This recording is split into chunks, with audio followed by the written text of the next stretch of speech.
जोहार नमस्कार। एक था टाइगर से टाइगर जिंदा है तक का सफर तय हो चुका है और टाइगर लेने वाला है जंगल की मीटिंग।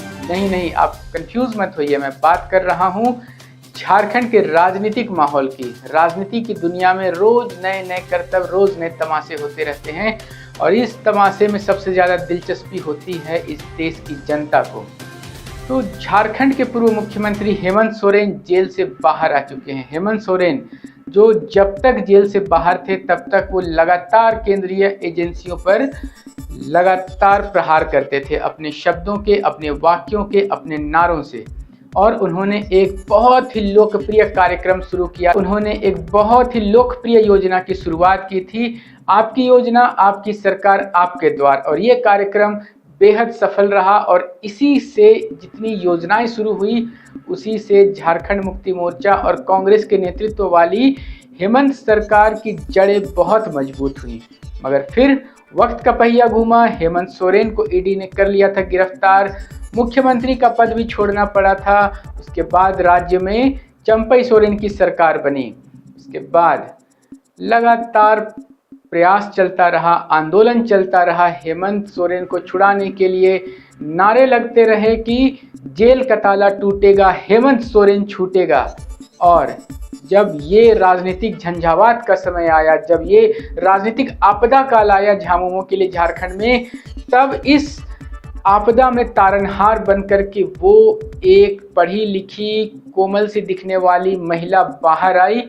बाहर आते के साथ उन्होंने कदम रखा इस रणभूमि पर और उसके बाद अपनी प्रतिभा का जो झंडा गाड़ा है वो देखने लायक है। अच्छे विश्लेषक दंग रह गए उनकी प्रतिभा को देख करके, उनके वक्तव्य को देख करके, उनकी सूझबूझ को देख करके, उनके राजनीतिक जो इरादे हैं उसे देख करके।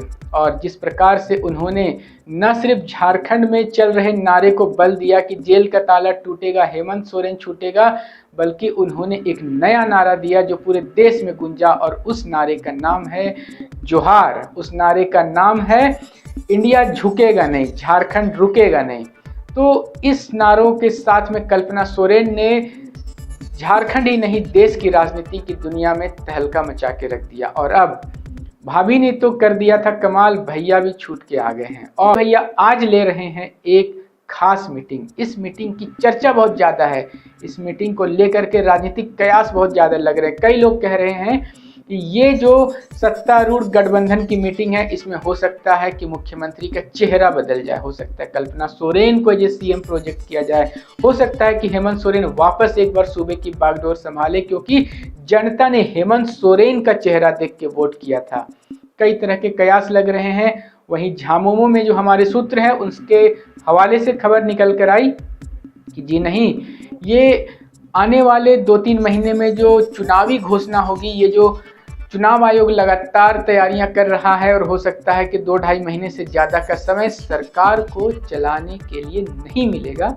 तो उसी के मद्देनज़र ये मीटिंग होने जा रही है जो सत्तारूढ़ गठबंधन है उसके सारे नेताओं की। मगर कुछ बातें दिलचस्प हैं कि जितने भी राजनीतिक लोग इस मीटिंग में शामिल होंगे उन्होंने अपने सारे कार्यक्रम रद्द कर दिए हैं। मुख्यमंत्री जो कि आपकी योजना आपकी सरकार आपके द्वार कार्यक्रम चला रहे हैं और अलग अलग जिलों में जाकर के परिसंपत्तियों का वितरण और सरकार के कामों को लेकर के लेखा जोखा दे रहे हैं, योजनाओं का प्रचार कर रहे हैं, उन्होंने अपने सारे कार्यक्रम रद्द कर दिए हैं। यही नहीं बल्कि कई सारे लोग जो इस मीटिंग में शामिल होंगे, जैसे कि राज्य गौ सेवा आयोग के अध्यक्ष राजीव रंजन, उन्होंने भी अपने सारे कार्यक्रम रद्द कर दिए हैं और सभी की नज़रें टकटकी लगी हुई हैं इस मीटिंग पर।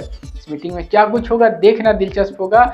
मगर हेमंत सोरेन ने आते के साथ ही वापस जब इस झारखंड की राजनीतिक ज़मीन पर पैर रखा तो उनके आते ही एक भूकंप सा आया है। आते ही बाकी सबका वजन हल्का सा महसूस होने लगा है और अब देखना है कि कल की मीटिंग के बाद क्या बड़ी घोषणा निकल करके आती है। बने रहे ऐसे ही ताज़ा अपडेट्स के लिए हमारे संग। कैमरा के पीछे से मेरा सहयोग कर रहे अजय महतो और युगल किशोर भगत के साथ मैं विजय दत्त पिंटू, रांची।